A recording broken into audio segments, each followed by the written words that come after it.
ನಮಸ್ಕಾರ ಸ್ನೇಹಿತರೆ, welcome to VPIS academy YouTube channel. ನಾನು ವೆಂಕಟೇಶ್ ಪಾಟೀಲ್ ಅಂತ. ಯಾರೆಲ್ಲ ನನ್ನ VPIS academy YouTube channel subscribe ಮಾಡಿರೋ ಪ್ಲೀಸ್ ಸಬ್ಸ್ಕ್ರೈಬ್ ಮಾಡಿ. ಹಾಗೆ ಬೆಲ್ ಬಟನ್ ಒತ್ತುವ ಮುಖಾಂತರ ಯಾವತ್ತೂ ಕೂಡ ವಿಡಿಯೋಗಳಿಗೆ ನೋಟಿಫೈ ಆಗಿ. ನಾವು ಲಾಸ್ಟ್ ಕ್ಲಾಸ್ ಇಂದ ಡಿಸ್ಕಸ್ ಮಾಡ್ತಾ ಇದ್ವಿ ಕರ್ನಾಟಕ ಆರ್ಥಿಕ ಸಮೀಕ್ಷೆ 2025-26 ಸಂಪುಟಂತ ಬಹು ಆಯ್ಕೆ ಪ್ರಶ್ನೆಗಳನ್ನ ಡಿಸ್ಕಸ್ ಮಾಡ್ತಾ ಇದೀವಿ. ಹಾಗಾಗಿ ಇದೊಂದು ಎರಡನೇ ಕ್ಲಾಸ್ ಆಗಿದೆ. ಆಲ್ರೆಡಿ ಫಸ್ಟ್ ಕ್ಲಾಸ್ ಅನ್ನು ಮಾಡಿದೀವಿ. ನೀವು ಅದನ್ನು ಕೂಡ ನನ್ನ ಒಂದು VPIS academy YouTube channel playlist ಹೋಗಿ ಆಕ್ಸೆಸ್ ಮಾಡ್ಕೊಳ್ಬಹುದು. ಓಕೆ, ಇದಾಗಿದೆ ಕರ್ನಾಟಕ ಆರ್ಥಿಕ ಸಮೀಕ್ಷೆ 2025-26. ಓಕೆ, ನೋಡಿ ತಗೊಳ್ಳೋ ಕ್ವಶನ್ ನೋಡಿ. ಲಾಸ್ಟ್ ಪಾರ್ಟ್ ಅಲ್ಲಿ ನಾವು 16 ಕ್ವಶನ್ ಗಳನ್ನ ಡಿಸ್ಕಸ್ ಮಾಡಿದ್ವಿ. ಅದು ಫಸ್ಟ್ ಆಗಿ ಸಂಪುಟಂತೆ. ಈಗ ಕಂಟಿನ್ಯೂ ಮಾಡ್ತಾ ಹೋಗೋಣ. ಸೊ ನೋಡ್ತಾ ಹೋಗೋಣ. ಫಸ್ಟ್ 17ನೇ ಪ್ರಶ್ನೆ, ರಾಷ್ಟ್ರೀಯ ದೇಶೀಯ ಉತ್ಪನ್ನ ಮತ್ತು ಕೈಗಾರಿಕಾ ಉತ್ಪಾದನಾ ಸೂಚ್ಯಂಕದ ಮೂಲ ವರ್ಷವನ್ನ ಬದಲಾಯಿಸುವ ಅಧಿಕಾರ ಯಾರಿಗಿದೆ ಅಂತ ಕೇಳ್ತಾರೆ. Who has power to change the base year of gross domestic product ಅಥವಾ GDP and industrial production index ಅಂತ ಕೇಳ್ತಾರೆ. ಓಕೆನಾ? ಸೊ ಹಾಗಾಗಿ ಇಲ್ಲಿ ಸರಿಯಾದ ಉತ್ತರ ಬಂದ ಯಾವ್ದು ಅಂತಂದ್ರೆ ಸಾಂಖ್ಯಿಕ ಮತ್ತು ಕಾರ್ಯಕ್ರಮ ಅನುಷ್ಠಾನ ಸಚಿವಾಲಯ ಇದೆಯಲ್ಲ, ಅದೇನ್ ಮಾಡುತ್ತೆ ಅಂದ್ರೆ ಆಕ್ಚುಲಿ ಈ ಒಂದು ಜಿಡಿಪಿ ಮತ್ತು ಕೈಗಾರಿಕಾ ಉತ್ಪಾದನಾ ಸೂಚ್ಯಂಕದ ಒಂದು ಏನಂದ್ರೆ ಬೇಸ್ ಇಯರ್ ಅನ್ನ ಮೂಲ ವರ್ಷ ಏನ್ ಮಾಡುತ್ತೆ ಚೇಂಜ್ ಮಾಡೋದು ಅಧಿಕಾರ ಹೊಂದಿದೆ. ಸೊ ಹಾಗಾಗಿ ಆಪ್ಷನ್ ಸಿ ಸಾಂಖ್ಯಿಕ ಮತ್ತು ಕಾರ್ಯಕ್ರಮ ಅನುಷ್ಠಾನ ಸಚಿವಾಲಯ ಅಥವಾ ಇಂಗ್ಲಿಷ್ ನಲ್ಲಿ ನಾವು ministry of statistics and programme implementation ಕರೀತಾರೆ. ಓಕೆನಾ? ಹಾಗಾಗಿ option C is the right answer ಆಗ್ತಾ ಹೋಗುತ್ತೆ. ನೋಡಿ, ನೋಡ್ತಾ ನಮಗೆ ಕೊಟ್ಟಿದ್ದಾರೆ ಸರ್ವೇದಲ್ಲಿ ಭಾರತ ಸರ್ಕಾರದ ಅಂಕಿಅಂಶ ಮತ್ತು ಕಾರ್ಯಕ್ರಮ ಅನುಷ್ಠಾನ ಸಚಿವಾಲಯ ಮಾಡಿದೆ ಇತ್ತೀಚೆಗೆ ರಾಷ್ಟ್ರ ಆಂತರಿಕ ಉತ್ಪನ್ನ ಮತ್ತು ಕೈಗಾರಿಕಾ ಉತ್ಪಾದನಾ ಸೂಚ್ಯಂಕದ ಆಧಾರ ವರ್ಷವನ್ನ ಅಥವಾ ಬೇಸ್ ಇಯರ್ ಏನ್ ಮಾಡ್ತಿದ್ರೆ ಅದು 2011-12 ಅದನ್ನ 2022-23ಕ್ಕೆ ಬದಲಾಯಿಸುವಂತ ಪ್ರಕ್ರಿಯೆ ರೀಸೆಂಟ್ ಆಗಿ ಮಾಡ್ತಾ ಇದೆ. ಹಾಗಾಗಿ ನಮಗೆ ನ್ಯೂಸ್ ಅಲ್ಲಿ ಇದೆ ಯಾರು ಮಾಡ್ತಾರೆ ಇದನ್ನ. ಸೊ ಭಾರತ ಸರ್ಕಾರದ ಅಂಕಿಅಂಶ ಮತ್ತು ಕಾರ್ಯಕ್ರಮ ಅನುಷ್ಠಾನ ಸಚಿವಾಲಯ ಮಾಡ್ತಾ ಇದೆ. ಓಕೆನಾ? ಅದೇ ರೀತಿ ನೋಡಿ ಇಲ್ಲಿ ನಮಗೆ ಕೊಟ್ಟಿದ್ದಾರೆ ಜಿಡಿಪಿ ವರ್ಷ ಮಾಡಿದ್ರೆ 2022-23 ಮಾಡ್ತಾ ಇದ್ದಾರೆ. ಅದೇ ರೀತಿ ಸಿಪಿಐ ಗೊತ್ತಲ್ವಾ, ಕನ್ಸ್ಯೂಮರ್ ಪ್ರೈಸ್ ಇಂಡೆಕ್ಸ್ ಅಂತ ಕರಿತೀವಿ. ಅದರ ಬೇಸ್ ಇಯರ್ ಬಂದು ಯಾವ್ದಂದ್ರೆ ಹೊಸದಾಗಿ 2024 ಇದೆ. ಅದೇ ರೀತಿ ಐಎಫ್ ಅಂದ್ರೆ ಇಂಡೆಕ್ಸ್ ಆಫ್ ಇಂಡಸ್ಟ್ರಿಯಲ್ ಪ್ರೊಡಕ್ಷನ್ ಅಂತ ಕರೀತಾರೆ. ಅದರ ನ್ಯೂ ಬೇಸ್ ಇಯರ್ ಬಂದು ಎಷ್ಟು ಅಂದ್ರೆ 2022-23 ಆಗಿದೆ. ಓಕೆನಾ? ಹಾಗಾಗಿ ಆಪ್ಷನ್ ನಮಗೆ C is the right answer ಆಗುತ್ತೆ. ಓಕೆನಾ? ಎಸ್. ನೆಕ್ಸ್ಟ್ ನೋಡ್ತಾ ಮುಂದಿನ ಪ್ರಶ್ನೆ, ಭಾರತದ ಮೊದಲ ಜಾಗತಿಕ ಸಾಮರ್ಥ್ಯ ಕೇಂದ್ರ ಅಥವಾ ಗ್ಲೋಬಲ್ ಕೆಪಾಬಿಲಿಟಿ ಸೆಂಟರ್ ನೀತಿಯನ್ನ ಯಾವ ರಾಜ್ಯ ಸರ್ಕಾರವು ಪ್ರಕಟಿಸಿದೆ ಅಂತ ಕೇಳ್ತಾರೆ. ಓಕೆನಾ? ಹಾಗಾಗಿ ನಮ್ಗೆ ಇಲ್ಲಿ ಸರಿಯಾದ ಉತ್ತರ ಆಗಿದೆ ಕರ್ನಾಟಕ ಇದೆಯಲ್ಲ, ಇದೇನಂದ್ರೆ ನಮ್ಮ ಭಾರತದಲ್ಲಿ ಮೊಟ್ಟ ಮೊದಲಿಗೆ ಏನಂತಂದ್ರೆ ಆಕ್ಚುಲಿ ಈ ಒಂದು ಜಾಗತಿಕ ಸಾಮರ್ಥ್ಯ ಕೇಂದ್ರ ನೀತಿಯನ್ನ ತಂದಂತ ಮೊಟ್ಟ ಮೊದಲ ರಾಜ್ಯ ಅಂದ್ರೆ ಅದು ನಮ್ಮ ಕರ್ನಾಟಕ ಆಗಿದೆ. ಸೊ ಹಾಗಾಗಿ ಆಪ್ಷನ್ ಸಿ ಅಥವಾ E is the right answer ಆಗ್ತಾ ಹೋಗುತ್ತೆ. ನೋಡಿ ನಮ್ಗೆ ಮೆನ್ಷನ್ ಮಾಡ್ತಾ ಹೋಗ್ತಾರೆ. ಸೊ ಏನಂದ್ರೆ ನಮ್ಮ ಏನು ಸೇವಾ ಕ್ಷೇತ್ರ ಇದೆಯಲ್ಲ ಅದರ ಕೊಡುಗೆ ಹೆಚ್ಚಿಗೆ ಮಾಡಕ್ಕೆ ಮಾಡಿದ್ರೆ ರೀಸೆಂಟ್ ಆಗಿ ಕರ್ನಾಟಕ ಸರ್ಕಾರವು ಭಾರತದಲ್ಲೇ ಮೊಟ್ಟ ಮೊದಲ ಬಾರಿಗೆ ಈ ಜಾಗತಿಕ ಸಾಮರ್ಥ್ಯ ಕೇಂದ್ರ ನೀತಿ ಅಥವಾ ಗ್ಲೋಬಲ್ ಕೆಪಾಬಿಲಿಟಿ ಸೆಂಟರ್ ಪಾಲಿಸಿಯನ್ನು ಮಾಡಿದ್ರೆ ಅಂದ್ರೆ 2024-29 ಒಂದವರೆಗೆ ಏನಂದ್ರೆ ರೀಸೆಂಟ್ ಆಗಿ ಮಾಡಿದೆ. ಹಾಗಾಗಿ ಇದರ ಮುಖ್ಯ ಉದ್ದೇಶ ಅಂದ್ರೆ ನೋಡಿ ಇದನ್ನೇನಂದ್ರೆ ನಮ್ಮ ಒಂದು ರಾಜ್ಯದಲ್ಲಿ ಸುಮಾರು 500 ಈ ಗ್ಲೋಬಲ್ ಕೆಪಾಬಿಲಿಟಿ ಸೆಂಟರ್ ಗಳನ್ನ ತೆರೆಯುವಂತದ್ದು, ಜೊತೆಗೆ ಸುಮಾರು 3.5 ಲಕ್ಷ ಏನಂತಂದ್ರೆ ಉದ್ಯೋಗಗಳ ಸೃಷ್ಟಿ ಮಾಡುವಂತದ್ದು, ಜೊತೆಗೆ ಇದರಿಂದ $50 ಬಿಲಿಯನ್ ಏನಂದ್ರೆ ಒಂದು ಏನಂತಾರೆ ಆರ್ಥಿಕತೆಯನ್ನು ಕ್ರಿಯೇಟ್ ಮಾಡುವುದು ಈ ಒಂದು ಜಾಗತಿಕ ಸಾಮರ್ಥ್ಯ ಕೇಂದ್ರ ನೀತಿ 2024-29 ಒಂದು ಮುಖ್ಯ ಉದ್ದೇಶವಾಗಿದೆ. ಜೊತೆಗೆ ಇನ್ನೊಂದು ನೀತಿ ತರ್ತಾ ಇದೆ ಏನಂದ್ರೆ ನೋಡಿ ಹೊಸ ಐಟಿ ನೀತಿ 2025-30 ಅಂತಿದೆ. ಅಂದ್ರೆ ಇನ್ಫಾರ್ಮೇಶನ್ ಟೆಕ್ನಾಲಜಿ ಏನು ಪಾಲಿಸಿ ಮಾಡ್ತಾ ಇದ್ದಾರೆ ಅವಾಗ 2025-2030 ಇದ್ರ ಮುಖ್ಯ ಉದ್ದೇಶ ಅಂದ್ರೆ ನಮ್ಮ ರಾಜ್ಯದಲ್ಲಿ ಏನು ಈ ಡೀಪ್ ಟೇಕ್ ಆಗಿರ್ಬೋದು ಮತ್ತೆ ಕೃತಕ ಬುದ್ಧಿಮತ್ತೆಗಳಲ್ಲಿ ಅಂದ್ರೆ ರಾಜ್ಯವನ್ನ ಒಂದು ಲೀಡರ್ಶಿಪ್ ಮಾಡುವಂತದ್ದು ಈ ಒಂದು ಪಾಲಿಸಿಯ ಮುಖ್ಯ ಉದ್ದೇಶವಾಗಿದೆ. ಸೊ ಹಾಗಾಗಿ ಗೊತ್ತಿರಬೇಕಾಗತ್ತೆ. ಸೊ ಭಾರತದಲ್ಲೇ ಮೊಟ್ಟ ಮೊದಲ ಬಾರಿಗೆ ಈ ಒಂದು ಜಾಗತಿಕ ಸಾಮರ್ಥ್ಯ ಕೇಂದ್ರ ನೀತಿ ತಂದಂತ ರಾಜ್ಯ ಅಂದ್ರೆ ಅದು ನಮ್ಮ ಕರ್ನಾಟಕ ಆಗಿದೆ. ಸೊ ಹಾಗಾಗಿ ಆಪ್ಷನ್ ಸಿ ಅಥವಾ 3 ಇಸ್ ರೈಟ್ ಆನ್ಸರ್ ಆಗುತ್ತೆ. Okay, yes. ನೆಕ್ಸ್ಟ್ ಕ್ವಶನ್ ನೋಡ್ತಾ ಹೋಗೋಣ. ಕರ್ನಾಟಕ ಎಕ್ಸಲರೇಷನ್ ನೆಟ್ವರ್ಕ್ ಡ್ಯಾಶ್ ಗೆ ಸಂಬಂಧಪಟ್ಟಿದಂತ ಕೇಳ್ತಾರೆ. Karnataka acceleration network is related ಅಂತ ಕೇಳ್ತಾರೆ. ನೋಡಿ ಏನು ಈ ಕರ್ನಾಟಕ ಎಕ್ಸಲರೇಷನ್ ನೆಟ್ವರ್ಕ್ ಇದೆಯಲ್ಲ ಇದು ವಿಶೇಷವಾಗಿ ಅಂದ್ರೆ ನವೋದ್ಯಮಗಳಿಗೆ ಸಂಬಂಧಪಟ್ಟಂತ ಒಂದೇನಾಗಿದೆ ನೆಟ್ವರ್ಕ್ ಆಗಿದೆ. It's related to the startups ಅಂತ ಕರೀತಾರೆ, ಸ್ಟಾರ್ಟ್ಅಪ್ ಅಂತ ಕರಿತೀವಿ. ಹಾಗಾಗಿ option C is the right answer ಆಗ್ತಾ ಹೋಗುತ್ತೆ. ನೋಡಿ ನೋಡ್ತಾ ಹೋಗೋಣ. ಸೊ ಏನಂತಂದ್ರೆ ರೀಸೆಂಟ್ ಬಜೆಟ್ ಸರ್ವೇದಲ್ಲಿ ಮೆನ್ಷನ್ ಮಾಡ್ತಾ ಹೋಗ್ತಾರೆ ಕರ್ನಾಟಕ ಎಕ್ಸಲರೇಷನ್ ನೆಟ್ವರ್ಕ್ ಇದೆಯಲ್ಲ ಇದರ ಮುಖ್ಯ ಉದ್ದೇಶ ಅಂದ್ರೆ ನಮ್ಮ ರಾಜ್ಯವಿರುವಂತ ಏನು ಸ್ಟಾರ್ಟ್ಅಪ್ ಗಳಿಗೆ ಏನಂತಂದ್ರೆ ವೇಗ ನೀಡುವಂತದ್ದು ಏನಂದ್ರೆ ಮಾಡುವಂತ ಒಂದು ಭಾರತದಲ್ಲಿ ಮೊಟ್ಟ ಮೊದಲ ಒಂದು ಇನಿಷಿಯೇಟಿವ್ ಅಂದ್ರೆ ಅದು ನಮ್ಮ ರಾಜ್ಯ ಮಾಡಿದೆ. ಜೊತೆಗೆ ಏನು ಬೆಂಗಳೂರಿನಲ್ಲಿ ಅಂದ್ರೆ ಎಕ್ಸಲರೇಷನ್ ಕೇಂದ್ರಗಳನ್ನ ಬೆಂಗಳೂರು, ಮೈಸೂರು, ಮಂಗಳೂರು, ಹುಬ್ಳಿ ಧಾರವಾಡಗಳಲ್ಲಿ ಮತ್ತೆ ಬೆಳಗಾವಿ ಅಂತಂದ್ರೆ ನಗರ ಪ್ರಾದೇಶಿಕ ಕಚೇರಿಗಳ ಅಂದ್ರೆ ಇನ್ಕ್ಯುಬೇಟರ್ ಮುಖಾಂತರ ಕೂಡ ಸಂಪರ್ಕಿಸುವಂತ ಕೆಲಸವನ್ನು ಕೂಡ ಮಾಡ್ತಾ ಹೋಗ್ತಾರೆ ಈ ಒಂದು ಕರ್ನಾಟಕ ಎಕ್ಸಲರೇಷನ್ ನೆಟ್ವರ್ಕ್ ಅಂತ ಕರೀತಾರೆ. ಇದು ವಿಶೇಷವಾಗಿ ಸ್ಟಾರ್ಟ್ಅಪ್ ಗಳಿಗೆ ಸಂಬಂಧಪಟ್ಟಂತ ಒಂದು ಇನಿಷಿಯೇಟಿವ್ ಅಂತ ಕರೀತಾರೆ. ಹಾಗಾಗಿ option C is the right answer ಆಗುತ್ತೆ. ಓಕೆ, ನೆಕ್ಸ್ಟ್ ನೋಡ್ ತಗೋಣ. ನೋಡಿ ನಾನು ಲಾಸ್ಟ್ ಕ್ಲಾಸ್ ಏನಂದ್ರೆ ಫಸ್ಟ್ ಟಾಪಿಕ್ ರಾಜ್ಯ ಆದಾಯ ಬೆಲೆಗಳು ಮತ್ತು ಹಣದುಬ್ಬರ ಬಗ್ಗೆ ಅಂದ್ರೆ MCQ ಮಾಡ್ತಾ ಹೋಗಿದ್ವಿ, ಕಂಪ್ಲೀಟ್ ಆಗಿದೆ. ಇವತ್ತು ಸೆಕೆಂಡ್ ಟಾಪಿಕ್ ಯಾವುದು, ವಿತ್ತೀಯ ಅಭಿವೃದ್ಧಿ ಮತ್ತು ರಾಜ್ಯ ಹಣಕಾಸು ಟಾಪಿಕ್ ಸಂಬಂಧಪಟ್ಟಂತೆ MCQ ಗಳನ್ನ ಡಿಸ್ಕಸ್ ಮಾಡ್ತಾ ಹೋಗೋಣ. ಓಕೆ, ಸೊ ಹಾಗಾಗಿ ಎರಡನೇ ಟಾಪಿಕ್ ಆಗಿದೆ ವಿತ್ತೀಯ ಅಭಿವೃದ್ಧಿ ಅಂದ್ರೆ ಫಿಸ್ಕಲ್ ಡೆವಲಪ್ಮೆಂಟ್ ಅಂಡ್ ಹಾಗೂ ರಾಜ್ಯ ಹಣಕಾಸು ಅಂದ್ರೆ ಸ್ಟೇಟ್ ಫೈನಾನ್ಸ್ ಅಂತ ಕರೀತಾರೆ. ಈ ಟಾಪಿಕ್ ಸಂಬಂಧಪಟ್ಟಂತೆ MCQ ಗಳನ್ನ ಡಿಸ್ಕಸ್ ಮಾಡ್ತಾ ಹೋಗೋಣ. ಓಕೆ, ಎಸ್ ನೋಡ್ತಾ ಹೋಗೋಣ. 20ನೇ ಪ್ರಶ್ನೆ, ಆರ್ಥಿಕ ಸಮೀಕ್ಷೆ ಪ್ರಕಾರ 2025-26ರ ಕರ್ನಾಟಕ ಆರ್ಥಿಕ ಸಮೀಕ್ಷೆ ಪ್ರಕಾರ ವಿತ್ತೀಯ ಕೊರತೆ ಎಷ್ಟು ಅಂತ ಕೇಳ್ತಾರೆ. According to economic survey of Karnataka 25-26 state fiscal deficit ಅಂತ ಕೇಳ್ತಾರೆ. ನೋಡಿ ಏನು ವಿತ್ತೀಯ ಕೊರತೆ ಇದೆಯಲ್ಲ, ಇದು 2025-26 ಪ್ರಕಾರ ಎಷ್ಟು ಅಂದ್ರೆ ನಮ್ಮ ರಾಜ್ಯದ ಎಷ್ಟಿದೆ, ಸೊ 2.95% ಅಂದ್ರೆ ಆಕ್ಚುಲಿ ಏನಾಗಿದೆ, ನಮ್ಮ ರಾಜ್ಯದ ಒಂದು ವಿತ್ತೀಯ ಕೊರತೆ ಅಥವಾ ಫಿಸ್ಕಲ್ ಡೆಫಿಸಿಟ್ ಆಗಿದೆ. ಸೊ ಹಾಗಾಗಿ option D 2.9% is the right answer ಆಗ್ತಾ ಹೋಗುತ್ತೆ. ನೋಡಿ ನಮಗೆ ಮೆನ್ಷನ್ ಮಾಡ್ತಾ ಹೋಗ್ತಾರೆ ಸರ್ವೇದಲ್ಲಿ. ಸೊ ಇಲ್ಲಿ ಕಾಣಿಸ್ತಿದೆ ನಿಮಗೆ, ನೋಡಿ ಫಸ್ಟ್ ಏನು ನಮಗೆ ಈ ಗ್ರೀನ್ ಕಲರ್ ಕಾಣಿಸ್ತಿದೆಯಲ್ಲ, ದಿಸ್ ಇಸ್ ಏನಂತಂದ್ರೆ, ಸೊ ಏನಂತಂದ್ರೆ ಒಂದು ಏನಾಗಿದೆ, ಸೊ ರಾಜ್ಯದ ಒಂದು ವಿತ್ತೀಯ ಕೊರತೆ ಎಷ್ಟಿದೆ ಅಂತಂದ್ರೆ, ಸೊ 2.9% ಇದೆ. ನೋಡಿ ಎಷ್ಟಿದೆ, 2.95% ಏನಾಗಿದೆ ನಮ್ಮ ರಾಜ್ಯದ ಒಂದು ವಿತ್ತೀಯ ಕೊರತೆಯಾಗಿದೆ. ಸೊ ಗೊತ್ತಿರಬೇಕಾಗುತ್ತೆ. ಸೊ ಹಾಗಾಗಿ ಆಪ್ಷನ್ ಡಿ ಸರಿಯಾಗುತ್ತೆ. ಹಾಗಾದ್ರೆ ಏನು ವಿತ್ತೀಯ ಕೊರತೆ ಅಂದ್ರೆ ನಿಮಗೆಲ್ಲ ಗೊತ್ತಿರುತ್ತೆ. ನೋಡಿ ವಿತ್ತೀಯ ಕೊರತೆ ಅಂದ್ರೆ ಏನಂತ ಕರಿತೀವಿ ಇಂಗ್ಲಿಷ್ ನಲ್ಲಿ, ಫಿಸ್ಕಲ್ ಡೆಫಿಸಿಟ್ ಅಂತ ಕರೀತಾರೆ. ಅಂದ್ರೆ ಟೋಟಲ್ ಎಕ್ಸ್ಪೆಂಡಿಚರ್ ಅಂದ್ರೆ ಒಟ್ಟು ವೆಚ್ಚ ಮೈನಸ್ ಟೋಟಲ್ ರಿಸಿಪ್ಟ್ಸ್ ಒಟ್ಟು ಆದಾಯ ಅಥವಾ ರಸೀದಿ ಅಂತ ಕರೀತಾರೆ. ಎಕ್ಸ್ಕ್ಲೂಡಿಂಗ್ ಬಾರೋಯಿಂಗ್ಸ್, ಅರ್ಥ ಆಯ್ತಲ್ವಾ, ಅಂದ್ರೆ ಒಟ್ಟು ವೆಚ್ಚ ಮೈನಸ್ ಒಟ್ಟು ಆದಾಯದ ಏನಂದ್ರೆ ಬಾರೋಯಿಂಗ್ಸ್ ಎಕ್ಸ್ಕ್ಲೂಡ್ ಮಾಡಿದಾಗ ಏನಾಗುತ್ತೆ ನಮಗೆ ಅಲ್ಲಿ ಈ ಫಿಸ್ಕಲ್ ಡೆಫಿಸಿಟ್ ಅಥವಾ ವಿತ್ತೀಯ ಕೊರತೆ ನಮಗೆ ಸಿಗ್ತಾ ಹೋಗುತ್ತೆ.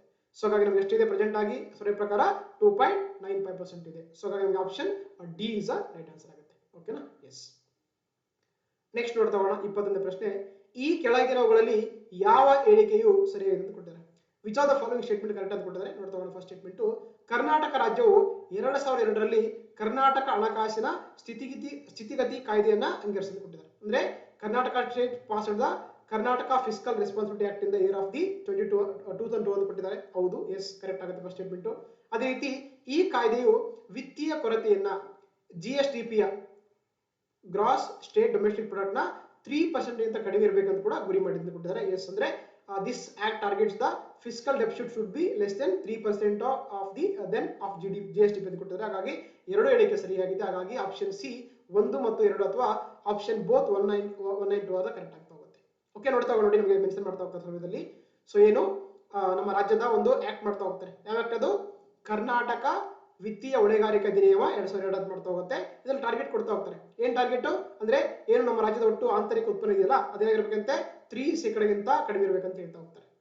ಜೊತೆಗೆ ನೋಡಿ ರಾಜ್ಯ ಸ್ವಚ್ಛವನ್ನು ಕೂಡ ಕಾಪಾಡಿಕೊಳ್ಳುವಲ್ಲಿ ಮತ್ತು ಸಾಲದ ಮಿತಿಯನ್ನು ಕೂಡ ಏನ್ ಮಾಡಿದ್ರೆ ಅಂದ್ರೆ ಆಕ್ಚುಲಿ 25% ಒಳಗಡೆ ಇರಬೇಕಂತ ಕೂಡ ಒಂದು ಏನ್ ಮಾಡಿದ್ರೆ ಟಾರ್ಗೆಟ್ ಅಂದ್ರೆ ಏನಂದ್ರೆ ಗೋಲ್ ಕೊಟ್ಟಿದ್ದಾರೆ. ಯಾವ್ದ್ರಲ್ಲಿ ಅದು, ಕರ್ನಾಟಕ ವಿತ್ತೀಯ ಹೊಣೆಗಾರಿಕೆ ಅಧಿನಿಯಮ 2022 ಪ್ರಕಾರ. ಸೊ ಇಲ್ಲಿ ಕೊಟ್ಟಂತ ಎರಡು ಹೇಳಿಕೆ ಸರಿಯಾಗಿದೆ. ಹಾಗಾಗಿ ಆಪ್ಷನ್ ಸಿ 1 ಮತ್ತು 2 ಕೂಡ ಸರಿಯಾಗ್ತಾ ಹೋಗುತ್ತೆ. ಎಸ್ ನೆಕ್ಸ್ಟ್ ನೋಡ್ತಾ ಹೋಗೋಣ. ಕರ್ನಾಟಕ ಆರ್ಥಿಕ ಸಮೀಕ್ಷೆ 2025-26 ಪ್ರಕಾರ ರಾಜ್ಯದ ಆದಾಯದ ಕೊರತೆ ಇಷ್ಟು ಅಂತ ಕೇಳ್ತಾರೆ. ಹೌದಾ, according to economic survey of Karnataka 25-26 the state revenue deficit ಅಂತ ಕೇಳ್ತಾರೆ. ನೋಡಿ ಎಷ್ಟಿದೆ ಅಂತಂದ್ರೆ ಅದು ಎಷ್ಟಾಗಿದೆ, 0.63% ಆಗಿದೆ. ಎಷ್ಟಾಗಿದೆ, 0.63% ಆಗಿದೆ. ಆಕ್ಚುಲಿ ನಮ್ಮ ರಾಜ್ಯದ ಒಂದು ರೆವಿನ್ಯೂ ಡೆಫಿಸಿಟ್ ಆಗಿದೆ. ಸೊ ಹಾಗಾಗಿ option C is right answer ಆಗ್ತಾ ಹೋಗುತ್ತೆ. ನೋಡಿ ನಮಗೆ ಸರ್ವೇದಲ್ಲಿ ಮೆನ್ಷನ್ ಮಾಡ್ತಾ ಹೋಗ್ತಾರೆ. ಇಲ್ಲಿ ನಮಗೆ ಏನು ರೆಡ್ ಕಲರ್ ಕಾಣಿಸ್ತಿದೆಯಲ್ಲ, ಇದು ಏನಂದ್ರೆ ಏನ್ ಮಾಡ್ತಾ ಇದೆ, ನಮಗೆ ರೆವಿನ್ಯೂ ಡೆಫಿಸಿಟ್ ಬಗ್ಗೆ ಕೊಡುತ್ತೆ. ಎಷ್ಟು ಅಂತ ಹೇಳ್ತಾರೆ, ಸೊ 0.63% ಅಂತ ಹೇಳುತ್ತೆ. ಹೌದಾ, ಎಷ್ಟು 0.63% ಏನಾಗಿದೆ ನಮ್ಮ ಒಂದು ರಾಜ್ಯದ ರೆವಿನ್ಯೂ ಡೆಫಿಸಿಟ್ ಅಥವಾ ಆಗಿರುವಂತದ್ದಾಗಿದೆ. ಹಾಗಾದ್ರೆ ಏನಿದೆ ರೆವಿನ್ಯೂ ಡೆಫಿಸಿಟ್ ಅಂದ್ರೆ, ನೋಡಿ ರೆವಿನ್ಯೂ ಡೆಫಿಸಿಟ್ ಅಂದ್ರೆ ಏನಾಗಿರುತ್ತೆ, ಅಲ್ಲಿ the total revenue receipts minus the total revenue expenditure ಇದೆಯಲ್ಲ, ದಟ್ ಏನಾಗಿರುತ್ತೆ equal to the revenue deficit ಅಥವಾ ಸೊ ಏನಂದ್ರೆ ಆದಾಯದ ಕೊರತೆ ಅಂತ ಕರಿತೀವಿ ನಾವು. ಹಾಗಾಗಿ ಇಲ್ಲಿ ಏನಾಗುತ್ತೆ ನಮಗೆ, ಸೊ ಎಷ್ಟಿದೆ ಪ್ರೆಸೆಂಟ್ ಆಗಿ ಸರ್ವೆ ಪ್ರಕಾರ 0.63% ಇದೆ. ಸೊ ಹಾಗಾಗಿ option C is the right answer ಆಗುತ್ತೆ. ಓಕೆನಾ, ಎಸ್ ನೆಕ್ಸ್ಟ್ ನೋಡ್ತಾ ಹೋಗೋಣ. 23ನೇ ಪ್ರಶ್ನೆ, ಕರ್ನಾಟಕದ ಆರ್ಥಿಕ ಸಮೀಕ್ಷೆ 2025-26 ಪ್ರಕಾರ ಈ ಕೆಳಗಿನವುಗಳಲ್ಲಿ ದಕ್ಷಿಣದ ಯಾವ ರಾಜ್ಯವು ಅತ್ಯಂತ ಕಡಿಮೆ ವಿತ್ತೀಯ ಕೊರತೆಯನ್ನ ದಾಖಲಿಸಿದೆ ಅಂತ ಕೊಟ್ಟಿದ್ದಾರೆ. According to economic survey of Karnataka 25-26 which of the following southern state registered lowest fiscal deficit ಅಂತ ಕೇಳ್ತಾರೆ. ಅದು ಯಾವ್ದಂದ್ರೆ ಆಬ್ವಿಯಸ್ಲಿ ನಮ್ಮ ಕರ್ನಾಟಕ ಅಲ್ಲ, ತೆಲಂಗಾಣ ಇದೆಯಲ್ಲ, ಇದೇನಂತಂದ್ರೆ ಈ ಒಂದು ದಕ್ಷಿಣ ರಾಜ್ಯಗಳಲ್ಲಿ ಅತಿ ಕಡಿಮೆ ವಿತ್ತೀಯ ಕೊರತೆ ಹೊಂದಿರುವಂತಹ ರಾಜ್ಯ ಅಂದ್ರೆ ಯಾವ್ದಾಗಿದೆ, ಇದು ತೆಲಂಗಾಣ ಆಗಿದೆ. ಸೊ ಹಾಗಾಗಿ ಆಪ್ಷನ್ ಸಿ ಕರೆಕ್ಟ್ ಆಗುತ್ತೆ. So option C Telangana is right answer ಆಗ್ತಾ ಹೋಗುತ್ತೆ. ನೋಡಿ ನೋಡ್ತಾ ಹೋಗೋಣ, ನಮ್ಗೆ ಇಲ್ಲಿ ಮೆನ್ಷನ್ ಮಾಡ್ತಾ ಹೋಗ್ತಾರೆ. ಸೊ ಕಾಣಿಸ್ತಿದೆ ನಮ್ಗೆ, ಇಲ್ಲಿ ನಮ್ಗೆ ಏನಂದ್ರೆ ದಕ್ಷಿಣ ರಾಜ್ಯಗಳ ಮಧ್ಯೆ ನಡುವೆ ಅಂದ್ರೆ ಒಂದು ಹೋಲಿಕೆ ಕೊಡ್ತಾ ಹೋಗ್ತಾರೆ. ಅದು ವಿಶೇಷವಾಗಿ ಯಾವುದಕ್ಕೆ ವಿತ್ತೀಯ ಕೊರತೆ ಸಂಬಂಧಪಟ್ಟಂತೆ. ಇಲ್ಲಿ ಕಾಣಿಸ್ತಿದ ನೋಡಿ, ಏನು ಕರ್ನಾಟಕ ರಾಜ್ಯ ಇದೆಯಲ್ಲ, ಇದರಾಗಿದೆ ತೆಲಂಗಾಣದ ನಂತರ ಬರುವಂತ ಎರಡನೇ ರಾಜ್ಯ ಅಂತ ಕರೀತಾರೆ. ಅಂದ್ರೆ ಫಸ್ಟ್ ಯಾವ್ದಿದೆ ನಮಗೆ ತೆಲಂಗಾಣ ಇದೆ, ಸೆಕೆಂಡ್ ಪ್ಲೇಸ್ ಇರುವುದು ನಮ್ಮ ಕರ್ನಾಟಕವಾಗಿದೆ. ನೋಡಿ ಇಲ್ಲಿ ನಮಗೆ ಚಾರ್ಟ್ ಅಲ್ಲಿ ಗೊತ್ತಾಗ್ತಾ ಇರುತ್ತೆ. ಎಸ್ ಇಲ್ಲಿ ನೋಡಿ, ಇಲ್ಲಿ ನಮಗೆ ಸದರ್ನ್ ಸ್ಟೇಟ್ ಕೊಟ್ಟಿದ್ದಾರೆ ಹೌದಾ, ದಕ್ಷಿಣ ರಾಜ್ಯಗಳು ಕೊಟ್ಟಿದ್ದಾರೆ. ಆಂಧ್ರ ಪ್ರದೇಶ ಇದೆ, ಕರ್ನಾಟಕ ಇದೆ, ಕೇರಳ ಇದೆ, ತಮಿಳುನಾಡು ಇದೆ, ತೆಲಂಗಾಣ ಇದೆ. ಇಲ್ಲಿ ನಮಗೆ ಕಾಣಿಸ್ತಿದೆಯಲ್ಲ ನೋಡಿ, ಏನು ಡೆಫಿಸಿಟ್ಗಳು 8.43% ಇದೆ. ಲೋಯೆಸ್ಟ್ ಇದೆಯಲ್ವಾ, ತೆಲಂಗಾಣ ಇದೆ ಲೋಯೆಸ್ಟ್ ಆಗಿದೆ. ಸೆಕೆಂಡ್ ಪ್ಲೇಸ್ ಇದೆ ನಮಗೆ ಕರ್ನಾಟಕ ಇದೆ ನೋಡಿ ಹೌದಾ, ಕರ್ನಾಟಕ ಇದೆ. ಥರ್ಡ್ ಪ್ಲೇಸ್ ಅಲ್ಲಿ ಬರೋದು ಆಂಧ್ರ ಪ್ರದೇಶ ಇದೆ. ಈ ತರ ಇಲ್ಲಿ ಒಂದ್ಸಲ ಬೇಕಾದ್ರೆ ನೋಡಿ ಗೊತ್ತಾಗುತ್ತೆ ನಿಮಗೆ. ಎಸ್ ಇಲ್ಲಿ ಕೊಟ್ಟಿದ್ದಾರೆ ನಮಗೆ ಸೌದರ್ನ್ ಸ್ಟೇಟ್ಗಳು. ಸೌದಾ ತೆಲಂಗಾಣ ಎಷ್ಟಿದೆ ನೋಡಿ, ನಮಗೆ ಫಿಸ್ಕಲ್ ಡೆಫಿಸಿಟ್ ಬಂದು 2024-25 3.4% ಇದೆ. ಸಾರಿ ಎಷ್ಟಿದೆ, ತೆಲಂಗಾಣ ಎಷ್ಟಿದೆ ನೋಡಿ 2.90% ಇದೆ.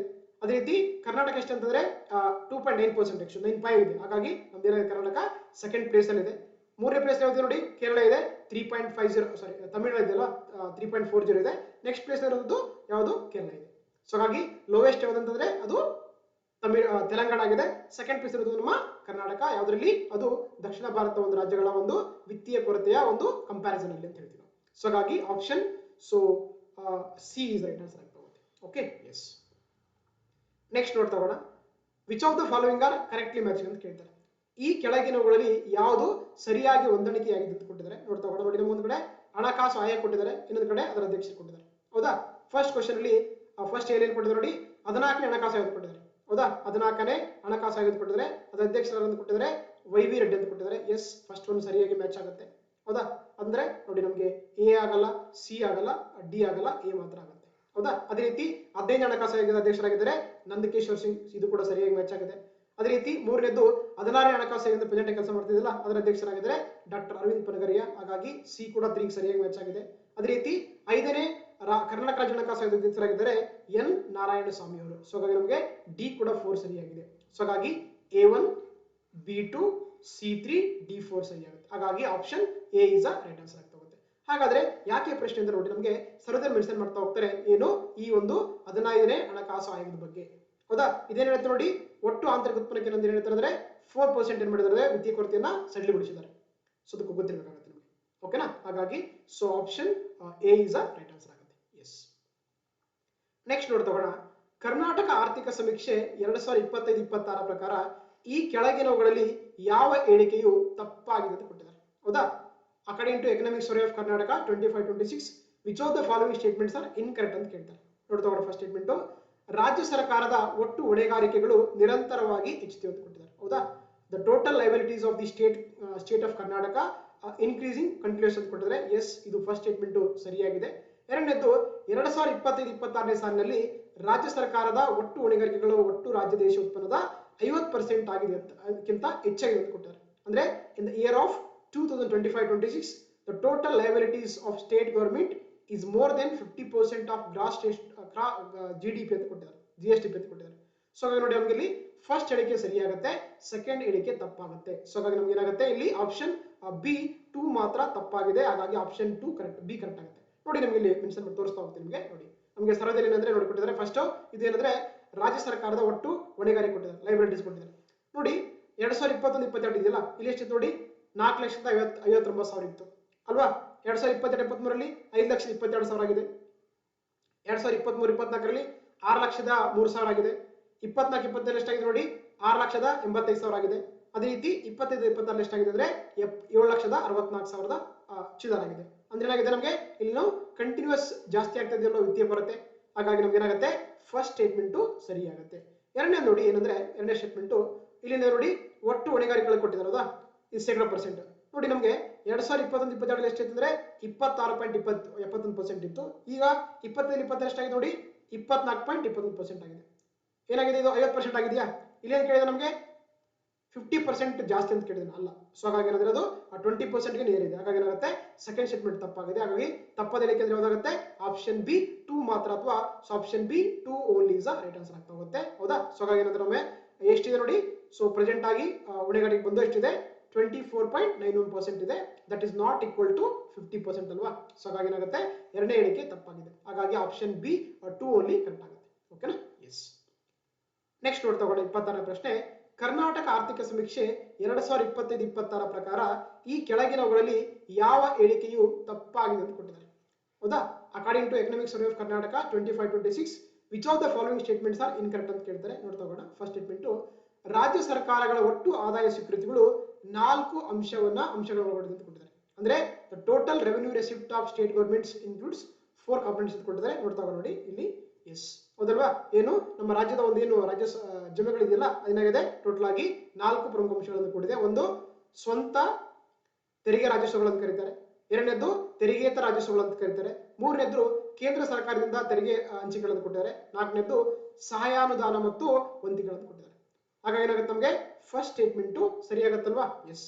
ಅದೇ ರೀತಿ ರಾಜ್ಯದ ಸ್ವಂತ ತೆರಿಗೆ ಆದಾಯದಿಂದ ಅತಿ ದೊಡ್ಡ ಆದಾಯ ಸ್ವೀಕೃತಿ ಬರುತ್ತೆ ಅಂತ ಕೊಟ್ಟಿದ್ದಾರೆ. ಹೌದು ನೋಡಿ, ಏನಂತ ಕೊಟ್ಟಿದ್ದಾರೆ ನಮಗೆ ಇಲ್ಲಿ ಏನಂದ್ರೆ ರಾಜ್ಯದ ಸ್ವಂತ ತೆರಿಗೆ ಇದೆಯಲ್ಲ ಇದರಿಂದ ಎಷ್ಟಂದ್ರೆ ಸುಮಾರು 71.15% ಏನಾಗುತ್ತೆ ಬರುವುದಾಗಿದೆ. ಹಾಗಾಗಿ ಇದು ನಮಗೆ ಮೋರ್ ಕಾಂಟ್ರಿಬ್ಯೂಷನ್ ಮಾಡುವಂತ ಒಂದು ಸೋರ್ಸ್ ಆಗಿದೆ. ಸೊ ಹಾಗಾಗಿ ಏನಾಗುತ್ತೆ ನಮಗೆ ಎರಡನೇ ಹೇಳಿಕೆ ಕೂಡ ಸರಿಯಾಗುತ್ತೆ. ಓಕೆ, ಎರಡನೇ ಹೇಳಿಕೆ ಕೂಡ ಸರಿಯಾಗುತ್ತೆ.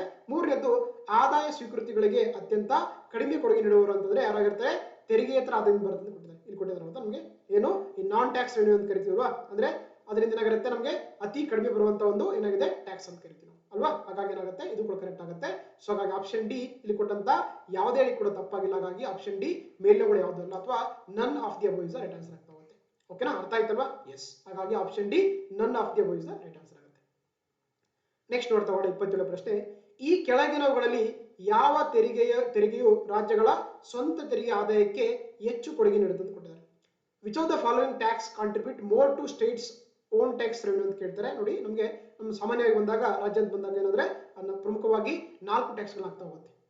ಹೌದಾ? ಇಲ್ಲಿ ಕಾಣಿಸ್ತಿದೆ ನೋಡಿ ನಿಮಗೆ ಏನಾಗುತ್ತೆ 4 ಪ್ರಮುಖ ಟ್ಯಾಕ್ಸ್ಗಳು ಆಗ್ತಾ ಹೋಗುತ್ತೆ. ಅದರಲ್ಲಿ ಫಸ್ಟ್ ಬಂದು ವಾಣಿಜ್ಯ ತೆರಿಗೆಗಳು ಅಂತ ಕರಿತೀವಿ ನಾವು, ಕಮರ್ಷಿಯಲ್ ಟ್ಯಾಕ್ಸ್ ಅಂತ ಕರೀತಾರೆ. ಎರಡನೇದು ಅಬಕಾರಿ ಅಂತಿದೆ. ಮೂರನೇದು ಮೋಟರ್ ವಾಹನ ತೆರಿಗೆಗಳು ಅಂತ ಕರಿತೀವಿ ನಾವು, ಮೋಟರ್ ವೆಹಿಕಲ್ ಟ್ಯಾಕ್ಸ್ ಅಂತ ಕರೀತಾರೆ. ನಾಲ್ಕನೇದು ನೋಂದಣಿ ಮುದ್ರಣಗಳ ಮೇಲಿನ ತೆರಿಗೆಗಳು ಅಂತ ಕರೀತಾರೆ. ಅಂದ್ರೆ ಟೋಟಲ್ ಆಗಿ ನಮಗೆ 4 ಟೈಪ್ಸ್ ಏನ್ ಮಾಡುತ್ತೆ ರಾಜ್ಯ ಸರ್ಕಾರ ಟ್ಯಾಕ್ಸ್ ಆಗ್ತಾ ಹೋಗುತ್ತೆ. ವಿಶೇಷವಾಗಿ ಅದರಲ್ಲಿ ಅತಿ ಹೆಚ್ಚು ಯಾವ್ದಂದ್ರೆ ನೋಡಿ, ಅತಿ ಹೆಚ್ಚಾಗುತ್ತೆ ವಾಣಿಜ್ಯ ತೆರಿಗೆ ಇದೆಯಲ್ಲ ಅದರಿಂದ ಹೈಯೆಸ್ಟ್ ಬರುತ್ತೆ ಯಾವ್ದಂತಂದ್ರೆ ಕಮರ್ಷಿಯಲ್ ಟ್ಯಾಕ್ಸ್ ಆಗಿರುತ್ತೆ. ಹೌದಾ?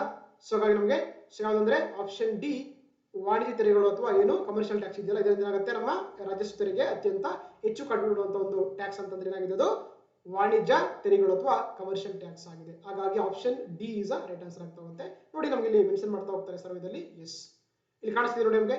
ಹೌದಾ? ವಾಣಿಜ್ಯ ತೆರಿಗೆಗಳಿದೆ ಎಷ್ಟಿದೆ ನೋಡಿ. ಸೊ ಬಿಡಿ 10, 100, 1000, 10,000, ಲಕ್ಷ ಅಲ್ವಾ, ಅಂದ್ರೆ 1,20,000 ಕಂಟ್ರಿಬ್ಯೂಟ್ ಮಾಡ್ತಾ ಹೋಗುತ್ತೆ. ಅದೇ ರೀತಿ ಸೆಕೆಂಡ್ ಒಂದು ರಾಜ್ಯ ಅಬಕಾರಿ ಎಷ್ಟಿದೆ ನೋಡಿ 40,000 ಇದೆ. ಆಮೇಲೆ ಮೋಟರ್ ವಾಹನಗಳ ತೆರಿಗೆ ಬಂದು 15,000 ಇದೆ. ಮುದ್ರಾಂಕ ನೋಂದಣಿ ಬಂದು 28,000 ಇದೆ. ಈ ತರ ಎಷ್ಟು ಬಂದಿದೆ ಅಂದ್ರೆ ವಾಣಿಜ್ಯ ತೆರಿಗೆಗಳಿದೆ ನೋಡಿ ಅಲ್ವಾ. ಎಸ್. ಸೊ ಹಾಗಾಗಿ ಏನಾಗುತ್ತೆ ನಮಗೆ option so D is a right answer ಆಗ್ತಾ ಹೋಗುತ್ತೆ. ಓಕೆ, ನೆಕ್ಸ್ಟ್ ನೋಡ್ತಾ ಹೋಗೋಣ. ಈ ಕೆಳಗಿನವುಗಳಲ್ಲಿ ಯಾವುದು ಕೇಂದ್ರದ ಅನುದಾನದ ಒಂದು ವರ್ಗ ಅಲ್ಲ ಅಂತ ಕೇಳ್ತಾರೆ. ಓಕೆ, ಸೊ ಏನು ಸೆಂಟ್ರಲ್ ನಮಗೆ ಸೆಂಟ್ರಲ್ ಏನು ಗ್ರಾಂಟ್ ಕೊಡ್ತಾ ಹೋಗುತ್ತಲ್ವಾ ಸೆಂಟ್ರಲ್ ಗ್ರಾಂಟ್, ಇದರಲ್ಲಿ ಯಾವುದಲ್ಲ ಅಂತ ಕೇಳ್ತಾರೆ. ನೋಡಿ ನಮಗೆ ಇಲ್ಲಿ ಕೊಡ್ತಾ ಮೆನ್ಷನ್ ಮಾಡ್ತಾ ಹೋಗ್ತಾ ಸಮಯದಲ್ಲಿ ಕೇಂದ್ರದ ಅನುದಾನಗಳೇನಂದ್ರೆ ನಮಗೆ ಪ್ರಮುಖವಾಗಿ 4 ರೀತಿಯಿಂದ ಬರ್ತಾ ಹೋಗುತ್ತೆ. ಸರಿ, 3 ರೀತಿಯಿಂದ ಬರ್ತಾ ಹೋಗುತ್ತೆ. ಹೌದಾ? ಯಾವ್ದಾದ್ರು ಕೇಂದ್ರ ಪುರಸ್ಕೃತ ಯೋಜನೆಗಳು ಅನುದಾನ ಅಂತ ಕರೀತಾರೆ, ಅಂದ್ರೆ ಸೆಂಟ್ರಲಿ ಸ್ಪಾನ್ಸರ್ಡ್ ಸ್ಕೀಮ್ ಅಂತ ಕರಿತೀವಿ. ನೆಕ್ಸ್ಟ್ ಗ್ರಾಮೀಣ ಸ್ಥಳೀಯ ಸಂಸ್ಥೆಗಳು ಅಥವಾ ನಗರ ಸ್ಥಳೀಯ ಸಂಸ್ಥೆಗಳ ರಾಜ್ಯ ವಿಪತ್ತು ಪ್ರತಿಕ್ರಿಯೆ ನಿಧಿಗೆ ಹಣಕಾಸು ಕೊಡ್ತಾ ಹೋಗ್ತಾರೆ. ಅದೇ ರೀತಿ ರಾಜ್ಯ ಶಾಸಕಗಳಿಗೆ ಇತರ ವರ್ಗಾವಣೆಗಳು ಅಥವಾ ಅನುದಾನಗಳ ಮುಖಾಂತರ ಕೊಡ್ತಾ ಹೋಗ್ತಾರೆ. ಅದು ವಿಶೇಷವಾಗಿ ರಾಷ್ಟ್ರೀಯ ವಿಪತ್ತು ಪ್ರಕ್ರಿಯೆ ನಷ್ಟಕ್ಕೆ ಪರಿಹಾರ ಸೇರಿದಂತೆ ಕೊಡ್ತಾರೆ. ಹಾಗಾಗಿ ಏನಂದ್ರೆ 3 ಟೈಪ್ ಕೊಡ್ತಾ ಹೋಗ್ತಾರೆ. ಆದ್ರೆ ಏನು ಈ ಖಾಸಗಿ ಕಂಪನಿಗಳು ನೀಡುವ ಸಾಲಗಳಿದೆಯಲ್ಲ ಇದೇನಂದ್ರೆ ಯಾವುದೇ ರೀತಿಯ ಒಂದು ಕೇಂದ್ರದ ಅನುದಾನದ ಒಂದು ವರ್ಗ ಅಲ್ಲ. ಸೊ ಏನಾಗುತ್ತೆ ನಮಗೆ ಆಪ್ಷನ್ 3 ಅಥವಾ ಸಿ ಏನಾಗುತ್ತೆ ತಪ್ಪಾದ ಒಂದು ಏನಾಗಿದೆ ಅನುದಾನ ಆಗಿದೆ. ಸೊ ಏನಾಗುತ್ತೆ ಆಪ್ಷನ್ ಸಿ ಅಥವಾ 3 ಇಸ್ ರೈಟ್ ಆನ್ಸರ್ ಆಗ್ತಾ ಹೋಗುತ್ತೆ. ಓಕೆನಾ? ಎಸ್. ನೆಕ್ಸ್ಟ್ ನೋಡ್ತಾ ಹೋಗೋಣ 29ನೇ ಪ್ರಶ್ನೆ. ದಕ್ಷಿಣದ ರಾಜ್ಯಗಳ ಪೈಕಿ ರಾಜ್ಯದ ಸ್ವಂತ ತೆರಿಗೆ ಆದಾಯದಲ್ಲಿ ಅಂದ್ರೆ ಓನ್ ಟ್ಯಾಕ್ಸ್ ರೆವೆನ್ಯೂ ಮೊದಲ ಸ್ಥಾನದಲ್ಲಿರುವಂತ ರಾಜ್ಯ ಅಂತ ಕೇಳ್ತಾರೆ. ಅರ್ಥ ಆಯ್ತು ಪ್ರಶ್ನೆ? ಅಂದ್ರೆ ಏನು ಸದರ್ನ್ ಸ್ಟೇಟ್ಗಳಿದೆಯಲ್ಲ ಅದರಲ್ಲಿ ಅತ್ಯಂತ ಏನು ಓನ್ ಟ್ಯಾಕ್ಸ್ ರೆವೆನ್ಯೂ ಅಲ್ಲಿ ಜಾಸ್ತಿ ಕಂಡುಹಿಡಿಯುವಂತ ಸ್ಟೇಟ್ ಅಂತ ಕೇಳ್ತಾರೆ. ಅದು ಆಬ್ವಿಯಸ್ಲಿ ನಮ್ಮ ಕರ್ನಾಟಕವಾಗಿದೆ. ಸೊ ಹಾಗಾಗಿ ಆಪ್ಷನ್ ಸಿ ಅಥವಾ 3 ಇಸ್ ರೈಟ್ ಆನ್ಸರ್ ಆಗ್ತಾ ಹೋಗುತ್ತೆ. ನೋಡ್ತಾ ನೋಡಿ ಕೊಟ್ಟಿದ್ದಾರೆ ನಮಗೆ ಸರ್ವೇದಲ್ಲಿ. ಎಸ್, ಏನು ದಕ್ಷಿಣ ರಾಜ್ಯಗಳಿದೆಯಲ್ಲ ಅದ್ರ ಪೈಕಿ ಅಂದ್ರೆ ಕರ್ನಾಟಕ ರಾಜ್ಯ ಆಕ್ಚುಲಿ ಸ್ವಂತ ತೆರಿಗೆ ಎಷ್ಟು ಅಂತ ನೋಡಿ ಸುಮಾರು 71.15% ಆಗುತ್ತೆ ನಮಗೆ ಈ ಒಂದು ಓನ್ ಟ್ಯಾಕ್ಸ್ ಇಂದ ಬರ್ತಾ ಹೋಗುತ್ತೆ. ಹಾಗಾಗಿ ನಮ್ಮ ಏನಾದ್ರು ರಾಜ್ಯ ಆಗಿದೆ ಮೊದಲ ಸ್ಥಾನದಲ್ಲಿದೆ ಅದು ದಕ್ಷಿಣ ಭಾರತದಲ್ಲಿ. ಸೊ ಹಾಗಾಗಿ ಆಪ್ಷನ್ 3 ಕರೆಕ್ಟ್ ಆಗುತ್ತಾ ಹೋಗುತ್ತೆ. ಇಲ್ಲಿ ಚಾರ್ಟ್ ಕೂಡ ಕೊಟ್ಟಿರೋ ಒಂದ್ಸಲ ನೋಡ್ತಾ ಹೋಗಿ ನಿಮಗೆ. ಹೌದಾ? ಇಲ್ಲಿ ನೋಡಿ ಕರ್ನಾಟಕ ಏನಂದ್ರೆ ಏನು ಸ್ವಂತ ತೆರಿಗೆ ಇದೆಯಲ್ಲ ಎಷ್ಟಿದೆ ನೋಡಿ ಇಲ್ಲಿ ಕಾಣಿಸ್ತಿದೆ ನಿಮಗೆ ಎಷ್ಟು 2,80,8,100 ಕೋಟಿ ಏನ್ ಮಾಡ್ತಾರೆ ಅಂದ್ರೆ ಆಕ್ಚುಲಿ ನಮಗೆ ಸ್ವಂತ ಟ್ಯಾಕ್ಸ್ ಬರ್ತಾ ಹೋಗುತ್ತೆ. ಸೆಕೆಂಡ್ ಪ್ಲೇಸ್ ಯಾವ್ದು ನೋಡಿ, ಸೆಕೆಂಡ್ ಪ್ಲೇಸ್ ಆಂಧ್ರ ಪ್ರದೇಶ, ತಮಿಳುನಾಡು ಇದೆ ಅಲ್ವಾ, ತಮಿಳುನಾಡು ಇದೆ. ಥರ್ಡ್ ಪ್ಲೇಸ್ ಅಲ್ಲಿ ಆಂಧ್ರ ಪ್ರದೇಶ ಇದೆ. ಓಕೆನಾ, ಇಲ್ಲಿ ಕೂಡ ಒಂದ್ಸಲ ಚಾರ್ಟ್ ನೋಡ್ತಾ ಹೋಗಿ ನೋಡಿ. ನಮ್ಗೆ ಏನು ಇಲ್ಲಿ ಬ್ಲೂ ಕಲರ್ ಕಾಣ್ತಿದೆ, ಅದೇನಾಗಿದೆ ಒಂದು ಓನ್ ಟ್ಯಾಕ್ಸ್ ರಿಟರ್ನ್ ಆಗಿದೆ. ಹೌದಾ, ಕರ್ನಾಟಕ ಇಲ್ಲಿ ನೋಡಿ ಎಷ್ಟಿದೆ ಅಂದ್ರೆ 17.1% ಮಾಡುತ್ತೆ ಆಕ್ಚುಲಿ ನಮಗೆ ಓನ್ ಟ್ಯಾಕ್ಸ್ ರಿಟರ್ನ್ ಬರ್ತಾ ಇದೆ. ಸೊ ಏನಾಗುತ್ತೆ, ಕರ್ನಾಟಕ ಈಸ್ ಅ ಫಸ್ಟ್ ಅಂದ್ರೆ ಹೈಯೆಸ್ಟ್ ಇರುವಂತದ್ದಾಗಿದೆ. ಅದು ವಿಶೇಷವಾಗಿ ಸ್ವಂತ ತೆರಿಗೆಗಳನ್ನು ಅಂತ ಕರೀತಾರೆ. ಸೊ ಹಾಗಾಗಿ option 3 is a right answer ಆಗುತ್ತೆ. ಎಸ್. ನೆಕ್ಸ್ಟ್ ನೋಡ್ತಾ ಹೋಗೋಣ. ಈ ಕೆಳಗಿನವುಗಳಲ್ಲಿ ಯಾವ ಹೇಳಿಕೆಯು ತಪ್ಪಾಗಿದೆ ಅಂತ ಕೊಟ್ಟಿದ್ದಾರೆ. Okay, which of the following statements are incorrect ಅಂತ ಕೇಳಿದ್ದಾರೆ. ನೋಡ್ತಾ ಹೋಗೋಣ. ಫಸ್ಟ್ ಸ್ಟೇಟ್ಮೆಂಟ್, ಶಕ್ತಿ ಯೋಜನೆಯನ್ನ ಕರ್ನಾಟಕ ಸಾರಿಗೆ ಇಲಾಖೆ ಜಾರಿಗೆ ತಂದು ಕೊಟ್ಟಿದ್ದಾರೆ. ಹೌದಾ, ನೋಡ್ತಾ ನೋಡಿ. ಸೊ ನಮ್ಗೆಲ್ಲ ಗೊತ್ತಿರುವಂತೆ ಏನು ಈ ಸರ್ಕಾರ ಇದೆಯಲ್ಲ, ಅದೇನ್ ಮಾಡಿದೆ, ಪಂಚ ಗ್ಯಾರಂಟಿಗಳನ್ನ ಘೋಷಣೆ ಮಾಡಿದೆ. ಹೌದಾ, ಅದನ್ನ 5 ಗ್ಯಾರಂಟಿ ಅಂತ ಕರಿತಾ ಹೋಗ್ತಾರೆ. ನೋಡಿ, ಏನು ಈ ಶಕ್ತಿ ಯೋಜನೆ ಇದೆಯಲ್ಲ, ಇದನ್ನ ಯಾರು ಜಾರಿಗೆ ತಂದಿದ್ದಾರೆ? ಜಾರಿಗೆ ತಂದ ಇಲಾಖೆ ಒಂದು ಸಾರಿಗೆ ಇಲಾಖೆಯಾಗಿದೆ. ಇದರ ಉದ್ದೇಶ ಅಂದ್ರೆ ಕರ್ನಾಟಕದಲ್ಲಿ ನೆಲೆಸಿರುವಂತಹ ಮಹಿಳೆಯರಿಗೆ ಉಚಿತವಾಗಿ ರಾಜ್ಯದೊಳಗೆ ಪ್ರಯಾಣಿಸಲು ಅವಕಾಶ ಕೊಡ್ತಾ ಹೋಗುತ್ತೆ. ಇದಕ್ಕೆ ಎಷ್ಟು ಕೊಟ್ಟಿದ್ದಾರೆ ಅಮೌಂಟ್ ಅನ್ನು ನೋಡಿ, 5,300 ಕೋಟಿ ಅಮೌಂಟ್ ಅನ್ನ ಇದು ಕೊಟ್ಟಿದ್ದಾರೆ. ಯಾವುದಕ್ಕೆ? ಶಕ್ತಿ ಯೋಜನೆಗೆ. ಸೊ ಏನಾಗುತ್ತೆ, ಫಸ್ಟ್ ಸ್ಟೇಟ್ಮೆಂಟ್ ಸರಿಯಾಗಿದೆ. ಇದನ್ನು ಜಾರಿಗೆ ತಂದಿರೋದ್ರೆ ಸಾರಿಗೆ ಇಲಾಖೆ ಆಗಿದೆ. ಓಕೆನಾ. ಎರಡನೇ ನೋಡ್ತಾ ಹೋಗೋಣ. ಗೃಹಲಕ್ಷ್ಮಿ ಯೋಜನೆಯನ್ನ ಕರ್ನಾಟಕ ಮಹಿಳಾ ಮತ್ತು ಮಕ್ಕಳ ಅಭಿವೃದ್ಧಿ ಇಲಾಖೆ ಅನುಷ್ಠಾನಗೊಳಿಸಲು ಕೊಡ್ತಾರೆ. ನೋಡ್ತಾ ಹೋಗೋಣ. ನೋಡಿ, ಏನು ಗೃಹಲಕ್ಷ್ಮಿ ಇದೆಯಲ್ಲ, ಎಸ್, ಇಲ್ಲಿದೆ ಗೃಹಲಕ್ಷ್ಮಿ. ನೋಡಿ ಗೃಹಲಕ್ಷ್ಮಿ ಯೋಜನೆ ಏನಂದ್ರೆ ಯಾರು ಜಾರಿಗೆ ತಂದ್ರೆ ಅದನ್ನ ಜಾರಿಗೆ ತಂದು ಮಹಿಳಾ ಮತ್ತು ಮಕ್ಕಳ ಅಭಿವೃದ್ಧಿ ಇಲಾಖೆ ತಂದಿದೆ. ಇದರ ಉದ್ದೇಶ ಏನಂದ್ರೆ ಎಲ್ಲಾ ಮಹಿಳೆಯರಿಗೆ ಅಂದ್ರೆ ಆಕ್ಚುಲಿ 2,000 ರೂಪಾಯಿ ಕೊಡುವಂತದ್ದಾಗಿದೆ. ಇದಕ್ಕೆ ಎಷ್ಟು ಅಮೌಂಟ್ ಕೊಟ್ಟಿದ್ದಾರೆ ನೋಡಿ, ಇದಕ್ಕೆ ಎಷ್ಟು ಕೊಟ್ಟಿದ್ದಾರೆ ಅಂದ್ರೆ 28,608.40 ಕೋಟಿ ಮಾಡಿದ್ರೆ ಇದಕ್ಕೆ ಫಂಡ್ ಅನ್ನ ಕೊಟ್ಟಿದ್ದಾರೆ. ಹಾಗಾಗಿ ನಮ್ಗೆ ಏನಾಗುತ್ತೆ, ಎರಡನೇ ಹೇಳಿಕೆ ಕೂಡ ಸರಿಯಾಗಿದೆ. ಮೂರನೇ ನೋಡಿ, ಯುವ ನಿಧಿ ಯೋಜನೆಯನ್ನ ಕರ್ನಾಟಕದ ಕೌಶಲ್ಯ ಅಭಿವೃದ್ಧಿ ಇಲಾಖೆ ಜಾರಿಗೆ ಕೊಟ್ಟಿದ್ದಾರೆ. ಹೌದಾ, ಯಾವುದು ಯುವ ನಿಧಿ ಬಗ್ಗೆ ನೋಡ್ತಾ ನೋಡಿ. ಎಸ್, ಯುವ ನಿಧಿ ಇಲ್ಲಿ ನೋಡೋದಾ. ಯುವ ನಿಧಿ ಅಂದ್ರೆ ಯಾವ್ದು ಯುವ ನಿಧಿ ಯೋಜನೆ ಇದೆ, ಇದನ್ನ ಜಾರಿಗೆ ತಂದ ಅಂತಂದ್ರೆ ಕರ್ನಾಟಕ ಕೌಶಲ್ಯ ಅಭಿವೃದ್ಧಿ ಇಲಾಖೆ ಮಾಡಿದೆ ಈ ಒಂದು ಸ್ಕೀಮ್ ಅನ್ನ ಜಾರಿಗೆ ತಂದಿದೆ. ಇದೇನ್ ಮಾಡುತ್ತೆ, ಯಾರೆಲ್ಲ ಪದವಿ ಮುಗಿಸಿರ್ತಾರೆ ಅವ್ರಿಗೆ ಏನ್ ಮಾಡ್ತಾರೆ, ಮಂತ್ಲಿ 3,000 ರೂಪೀಸ್ ಕೊಡ್ತಾರೆ. ಯಾರೆಲ್ಲ ಡಿಪ್ಲೊಮಾ ಮುಗಿಸಿರ್ತಾರೆ ಅವ್ರಿಗೆ ಏನ್ ಮಾಡ್ತಾರೆ, 1,500 ರೂಪಾಯಿ ಕೊಡ್ತಾ ಹೋಗ್ತಾರೆ. ಇದನ್ನ ನಾವು ನಿರುದ್ಯೋಗ ಭತ್ಯೆ ಅಂತ ಕರೀತಾರೆ. ಗರಿಷ್ಠ ಏನ್ ಮಾಡ್ತಾರೆ ಅಂದ್ರೆ 2 ವರ್ಷ ಕೊಡ್ತಾರೆ, ಅಥವಾ ಇಲ್ಲಾಂದ್ರೆ ಕೆಲಸ ಪಡೆಯಲು ಕೂಡ ಕೊಡ್ತೀವಿ ಅಂತ ಹೇಳಿದ್ದಾರೆ. ಇದಕ್ಕೆ ಎಷ್ಟು ಅಮೌಂಟ್ ಹಾಕಿದೆ ನೋಡಿ, ಇದಕ್ಕೆ ಅಮೌಂಟ್ ಹಾಕಿದ್ದು 600 ಕೋಟಿಗಳ ಅಮೌಂಟ್ ಅನ್ನ ಇದಕ್ಕೆ ಹಾಕಿರುವಂತಾಗಿದೆ. ಓಕೆನಾ. ಸೊ ಹಾಗಾಗಿ 3 ಕೂಡ ಸರಿ ಆಗ್ತಾ ಹೋಗುತ್ತೆ. ನೆಕ್ಸ್ಟ್ ಡಿ ನೋಡ್ತಾ ಹೋಗೋಣ. ನೋಡಿ, ಈ ಎಲ್ಲಾ ಖಾತ್ರಿ ಯೋಜನೆಗಳ ಮೊತ್ತವು ರಾಜ್ಯ ಬಜೆಟ್ ನ 20%ಗೆ ಸಮನಾಗಿದೆ ಅಂತ ಕೊಡ್ತಾರೆ. ಅಂದ್ರೆ all these guarantee schemes amount is equal to the 20% of the budget ಅಂತ ಕೊಟ್ಟಿದ್ದಾರೆ. ಅಲ್ಲ, ನೋಡಿ ಎಷ್ಟಾಗುತ್ತೆ ಅಂತ ಹೇಳ್ತಾ ಹೋಗ್ತಾರೆ. ಟೋಟಲ್ ನೋಡಿ, ಏನು ಈ ಎಲ್ಲಾ ಯೋಜನೆಗಳು ಇದೆಯಲ್ಲ, ಇದಕ್ಕೆ ಎಷ್ಟು ಅಮೌಂಟ್ ಹೋಗುತ್ತೆ ಅಂತ ಹೇಳ್ತಾರೆ. ವರ್ಷ 51,034 ಕೋಟಿ ಏನ್ ಮಾಡ್ತಾರೆ ಅಂದ್ರೆ ಇದಕ್ಕೆ ಹೋಗ್ತಾ ಇದೆ. ಅಂದ್ರೆ ಎಷ್ಟು ಅಮೌಂಟ್, ಸುಮಾರು 12.44 ಅಂತ. ಹೌದಾ, ಎಷ್ಟಾಗುತ್ತೆ ಬಜೆಟ್, ಟೋಟಲ್ ಬಜೆಟ್ ಅಲ್ಲಿ ಎಷ್ಟು ಹೋಗುತ್ತೆ, 12.46% ಏನಾಗುತ್ತೆ ಈ ಒಂದು ಪಂಚ ಗ್ಯಾರಂಟಿಗಳಿಗೆ ಖರ್ಚು ಮಾಡುವಂತ ಟೋಟಲ್ ಆಗಿ ಹಣ ಆಗಿರುವಂತದ್ದಾಗಿದೆ. ಓಕೆನಾ. ಹಾಗಾಗಿ 20% ಏನಿಲ್ಲ, 20% ಕಡಿಮೆ ಇದೆ ಅಲ್ವಾ. ಹಾಗಾಗಿ ಏನಾಗುತ್ತೆ ನಮಗೆ, ಸೊ ಆಪ್ಷನ್ ಡಿ ಇದೆಯಲ್ಲ, ಇದು ತಪ್ಪಾದ ಹೇಳಿಕೆಯಾಗಿದೆ. ಜಸ್ಟ್ 13% ಮಾತ್ರ ನಿಯರ್ ಆಗ್ತಾ ಹೋಗುತ್ತೆ. ಅದೇ ರೀತಿ ಯಾವುದೇ ರೀತಿಯ 20% ಅಲ್ಲ. ಸೊ ಹಾಗಾಗಿ ಆಪ್ಷನ್ ಡಿ ಏನಾಗುತ್ತೆ, ತಪ್ಪಾದ ಒಂದು ಹೇಳಿಕೆ ಆಗಿದೆ. ಓಕೆನಾ. ಎಸ್. ನೆಕ್ಸ್ಟ್ ನೋಡ್ತಾ ಹೋಗೋಣ. ಜಿಲ್ಲಾ ವಲಯದ ಯೋಜನೆಯಲ್ಲಿ ದೇಶದಲ್ಲಿ ಮುಂಚೂಣಿಯಲ್ಲಿರುವಂತಹ ರಾಜ್ಯ ಅಂತ ಕೇಳ್ತಾರೆ. ಹೌದಾ, ಏನು ಈ ಒಂದು ಡಿಸ್ಟ್ರಿಕ್ಟ್ ಸೆಕ್ಟರ್ ಪ್ಲಾನಿಂಗ್ ಅಲ್ಲಿ ಇದೆಯಲ್ಲ, ಅದರಲ್ಲಿ ನಮ್ಮ ಇಂಡಿಯಾದಲ್ಲೇ ಫಸ್ಟ್ ಇರುವಂತಹ ಸ್ಟೇಟ್ ಅಂತ ಕೇಳ್ತಾರೆ. ಆಬ್ವಿಯಸ್ಲಿ ಅದು ನಮ್ಮ ಕರ್ನಾಟಕವಾಗಿದೆ. ಸೊ ಹಾಗಾಗಿ ಆಪ್ಷನ್ ಸಿ ಅಥವಾ 3 ಸರಿಯಾದಂತ ಉತ್ತರ ಆಗಿದೆ. ನೋಡಿ, ನೋಡ್ತಾ ಹೋಗೋಣ. ಸೊ ಏನು ಜಿಲ್ಲಾ ವಲಯದ ಅನುದಾನ ಇದೆಯಲ್ಲ, ಇದರಲ್ಲಿ ಈ ಜಿಲ್ಲಾ ವಲಯದಲ್ಲಿ ಬಂದಾಗ ಏನು ಕರ್ನಾಟಕ ರಾಜ್ಯ ಇದೆಯಲ್ಲ, ಇದೇನಾಗಿದೆ ದೇಶದಲ್ಲೇ ಮುಂಚೂಣಿಯಲ್ಲಿರುವಂತದ್ದಾಗಿದೆ. ಅದರಲ್ಲಿ ವಿಶೇಷವಾಗಿ ಸಾಮಾಜಿಕ ವಲಯದಲ್ಲಿ ಏನಂತಂದ್ರೆ ಇದು ಮಾಡ್ತಾ ಹೋಗುತ್ತೆ. ನೋಡಿ, ಇದರಲ್ಲಿ ಯಾವ ರೀತಿ ಅಂದ್ರೆ ಸಾಮಾನ್ಯವಾಗಿ ಜಿಲ್ಲಾ ಪಂಚಾಯತ್, ತಾಲೂಕ್ ಪಂಚಾಯತ್ ಮತ್ತೆ ಏನ್ ಮಾಡ್ತಾರೆ, ಗ್ರಾಮ ಪಂಚಾಯತ್ ಮುಖಾಂತರ ಅಂದ್ರೆ ಫಂಡಿಂಗ್ ಅನ್ನ ಕೊಡ್ತಾ ಹೋಗ್ತಾರೆ. ಅದೇ ರೀತಿ ಏನು ಈ ಒಂದು ತಾಲೂಕ್ ಪಂಚಾಯತ್ ಇದೆಯಲ್ಲ, ಜಿಲ್ಲಾ ವಲಯಕ್ಕೆ ಏನ್ ಮಾಡ್ತಾರೆ ಅಂದ್ರೆ ಎಷ್ಟು ಕೊಡ್ತಾರೆ ನೋಡಿ, ಫಂಡ್ 68% ಕೊಡ್ತಾ ಹೋಗ್ತಾರೆ. ಅದೇ ರೀತಿ ತಾಲೂಕ್ ಪಂಚಾಯತ್ ಎಷ್ಟು ಕೊಡ್ತಾರೆ ನೋಡಿ, 26% ಕೊಡ್ತಾ ಹೋಗ್ತಾರೆ. ಸಾರಿ, ಹೌದಾ, ಎಷ್ಟು 68% ತಾಲೂಕ್ ಪಂಚಾಯತ್ಗಳಿಗೆ, 26% ಜಿಲ್ಲಾ ಪಂಚಾಯತ್ಗಳಿಗೆ, ಅದೇ ರೀತಿ 6% ಏನ್ ಮಾಡ್ತಾರೆ ಅಂದ್ರೆ ಗ್ರಾಮ ಪಂಚಾಯತ್ ಕೊಡ್ತಾ ಹೋಗ್ತಾರೆ. ಇದೇನಂದ್ರೆ ನಮ್ಮ ದೇಶದಲ್ಲೇ ಮೊಟ್ಟ ಮೊದಲ ಒಂದು ಪ್ರಯತ್ನ ಅಂತ ಕರಿತೀವಿ. ಅಂದ್ರೆ ಅದು ನಮ್ಮ ಕರ್ನಾಟಕದ ಒಂದು ಏನಾಗಿದೆ, ಜಿಲ್ಲಾ ವಲಯ ಯೋಜನೆಯಾಗಿದೆ. ಓಕೆನಾ. ಹಾಗಾಗಿ ಅಂದ್ರೆ ನಮ್ಮ option 3 is a right answer ಆಗ್ತಾ ಹೋಗುತ್ತೆ. ಎಸ್. ನೋಡಿ, ಮತ್ತು ಏನು ಈ ಜಿಲ್ಲಾ ವಲಯದ ವೆಚ್ಚ ಇದೆಯಲ್ಲ, ಅದರಲ್ಲಿ ಟಾಪ್ ಸ್ಟೇಟ್ ಯಾವ್ದು ಗೊತ್ತಿರಬೇಕಾಗುತ್ತೆ ನಿಮಗೆ, ಎಕ್ಸಾಮ್ ಅಲ್ಲಿ ಕೇಳಬಹುದು. ಅದು ಯಾವ್ದಾಗಿದೆ, ಬೆಳಗಾವಿ ಇದೆಯಲ್ಲ, ಅದು ಒಂದು ಫಸ್ಟ್ ಸ್ಟೇಟ್ ರ್ಯಾಂಕ್ ಅಲ್ಲಿ ಇದೆ. ಸೆಕೆಂಡ್ ಪ್ಲೇಸ್ ಅಲ್ಲಿ ತುಮಕೂರು ಇದೆ. ಮೂರನೇ ಪ್ಲೇಸ್ ಅಲ್ಲಿ ವಿಜಯಪುರ ಇದೆ ನೋಡಿ. ಓಕೆನಾ. ಅದೇ ರೀತಿ ಲಾಸ್ಟ್ ಯಾವ್ದಿದೆ ನೋಡಿ, ಲಾಸ್ಟ್ ಇರೋದು ಕೊಡಗು ಇದೆಯಲ್ವಾ. ಕೊಡಗು ಏನಂದ್ರೆ 31ನೇ ಸ್ಥಾನ ಇದೆ. ಅದೇ ರೀತಿ ಚಾಮರಾಜನಗರ ಇದೆ ನೋಡಿ 30ನೇ ಸ್ಥಾನದಲ್ಲಿದೆ. ಆಮೇಲೆ ಬೆಂಗಳೂರು ಗ್ರಾಮಾಂತರ ಇದೆ ಆಕ್ಚುಲಿ 27ನೇ ಸ್ಥಾನದಲ್ಲಿದೆ ನೋಡಿ. ಹಾಗಾಗಿ ಸೊ ಲಾಸ್ಟ್ ಇರುವಂತದ್ದು ಕೊಡಗು, ಫಸ್ಟ್ ಇರುವಂತದ್ದು ಯಾವ್ದಾಗಿದೆ, ಸೊ ಬೆಳಗಾವಿ ಆಗಿದೆ. ಓಕೆನಾ. ಹಾಗಾಗಿ option C is the right answer ಆಗುತ್ತೆ. ಎಸ್. ನೆಕ್ಸ್ಟ್ ನೋಡ್ತಾ ಹೋಗೋಣ 32 ಪ್ರಶ್ನೆ. ವಿಶ್ವಸಂಸ್ಥೆಯ ಅಭಿವೃದ್ಧಿ ಕಾರ್ಯಕ್ರಮಗಳನ್ನು ಕರೀತಾರೆ. ಯುನೈಟೆಡ್ ನೇಷನ್ಸ್ ಏನು ಡೆವಲಪ್ಮೆಂಟ್ ಪ್ರೋಗ್ರಾಮ್ ಇದೆಯಲ್ಲ, ಕಾರ್ಯಕ್ರಮಗಳು ಮಾನವ ಅಭಿವೃದ್ಧಿಗೆ ಸಂಬಂಧಿಸಿದಂತೆ ಎಷ್ಟು ಅನುಪಾತಗಳನ್ನ ಸೂಚಿಸಿವೆ ಅಂತ ಕೇಳ್ತಾರೆ. ಹೌದಾ? ಸೊ ಹಾಗಾಗಿ ಏನು UNDP ಏನ್ ಮಾಡುತ್ತೆ ಆಕ್ಚುಲಿ ಮಾನವ ಅಭಿವೃದ್ಧಿಗೆ ಅಂದ್ರೆ ಅದು ವಿಶೇಷವಾಗಿ 4 ಅನುಪಾತಗಳನ್ನ ಏನ್ ಮಾಡುತ್ತೆ, ಇದು ಇಂಡಿಕೇಟ್ ಮಾಡ್ತಾ ಹೋಗುತ್ತೆ. ಎಷ್ಟು? 4 ಅನುಪಾತಗಳನ್ನ ಇಂಡಿಕೇಟ್ ಮಾಡ್ತಾ ಹೋಗುತ್ತೆ. ಹಾಗಾಗಿ ಆಪ್ಷನ್ ಬಿ ಅಥವಾ 2 ಇಸ್ ರೈಟ್ ಆನ್ಸರ್ ಆಗ್ತಾ ಹೋಗುತ್ತೆ. ನೋಡಿ ನಮಗೆ ಮೆನ್ಷನ್ ಮಾಡ್ತಾ ಹೋಗ್ತಾರೆ ಇದರಲ್ಲಿ ಸರ್ವೇದಲ್ಲಿ. ಸೊ ಏನು ವಿಶ್ವಸಂಸ್ಥೆ ಅಭಿವೃದ್ಧಿ ಕಾರ್ಯಕ್ರಮ ಮಾಡುತ್ತೆ ಅಂದ್ರೆ ಆಕ್ಚುಲಿ 4 ಅನುಪಾತಗಳ ಮುಖಾಂತರ ಅಂದ್ರೆ ಒಂದು ಮಾನವ ಅಭಿವೃದ್ಧಿಗೆ ಸಂಬಂಧಪಟ್ಟಂತ ಒಂದು ಏನ್ ಮಾಡುತ್ತೆ ರೇಷಿಯೋನ ಕೊಡ್ತಾ ಹೋಗುತ್ತೆ. ಅವು ಯಾವ್ದು ಅಂತಂದ್ರೆ ಒಂದು ಸಾರ್ವಜನಿಕ ವೆಚ್ಚದ ಅನುಪಾತ ಅಂತ ಕರೀತಾರೆ, ಎರಡನೇದು ಸಾಮಾಜಿಕ ಹಂಚಿಕೆ ಅನುಪಾತ ಅಂತ ಕರೀತಾರೆ, ಮೂರನೇದು ಸಾಮಾಜಿಕ ಆದ್ಯತೆಯ ಅನುಪಾತ ಅಂತ ಕರೀತಾರೆ, ನಾಲ್ಕನೇದು ಮಾನವ ವೆಚ್ಚದ ಅನುಪಾತ ಅಂತ ಕರೀತಾರೆ. ಹಾಗಾಗಿ ಏನಂದ್ರೆ ಇದು ಟೋಟಲ್ ಆಗಿ ಏನು 4 ಇದರಲ್ಲಿ ನೋಡ್ತಾ ಹೋಗುತ್ತೆ. ಅದರಲ್ಲಿ ಬಂದಾಗ ನೋಡಿ ಏನು ಈ ಸಾಮಾಜಿಕ ಸೇವೆ ಇದೆಯಲ್ಲ, ಇದ್ರಲ್ಲಿ ಯಾವ್ದು ಬರುತ್ತೆ? ಇದರಲ್ಲಿ ಶಿಕ್ಷಣ ಬರುತ್ತೆ, ಆರೋಗ್ಯ ಬರುತ್ತೆ, ಗ್ರಾಮೀಣ ಅಭಿವೃದ್ಧಿ ಬರುತ್ತೆ. ಓಕೆನಾ? ಇದಕ್ಕೆ ಎಷ್ಟು ಕೊಡ್ತಾರೆ ಪರ್ಸೆಂಟೇಜ್ ನೋಡ್ತಾ ಹೋಗಿ ನೋಡಿ. ಆಕ್ಚುಲಿ ಇಲ್ಲಿ ಕೊಟ್ಟಿದ್ದಾರೆ ನೋಡಿ. ಏನು ಈ ಸಾರ್ವಜನಿಕ ವೆಚ್ಚದ ಅನುಪಾತ ಬಂದಾಗ ಎಷ್ಟು ಕೊಡ್ತಾರಂತೆ? 25% ಕೊಡ್ತಾ ಹೋಗ್ತಾರೆ.